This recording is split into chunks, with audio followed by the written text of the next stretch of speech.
সন্তানের নাম দিয়েছে সিনেমা নায়কের সঙ্গে নাম, সিনেমা নায়িকার সঙ্গে। তারপরে বিশ্বকাপের প্লেয়ার, এদের নামে নাম রাখছে সন্তানের। চিন্তা করছেন? আবার আগের জামানায় নাম রাখা হইতো মানুষের নাম, পচা, বুইয়া, গবরা, ফেলানি, তেলানি, এগুলো নাম রাখা হইতো। নামটা উত্তম নাম রাখতে হবে। আপনি নিজে পারতেছেন, আলেম ওলামা আছে, মাদ্রাসার হুজুর আছে, মুফতি সাহেব আছে, তাদের কাছে জিজ্ঞাসা করে ইসলামিক নাম, অর্থওয়ালা নাম রাখতে হবে।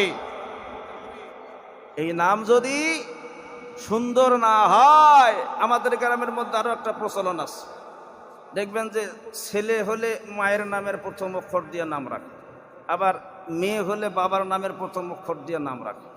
আপনি হাদিসের দিকে তাকান, দেখেন আব্দুল্লাহ বিন আব্বাস, আব্দুল্লাহ ছেলে আব্বাস, এইভাবে নামগুলো রাখা আছে। আর এইভাবেই কিয়ামতের ময়দানে ডাকা হবে। আর আমরা না বুঝে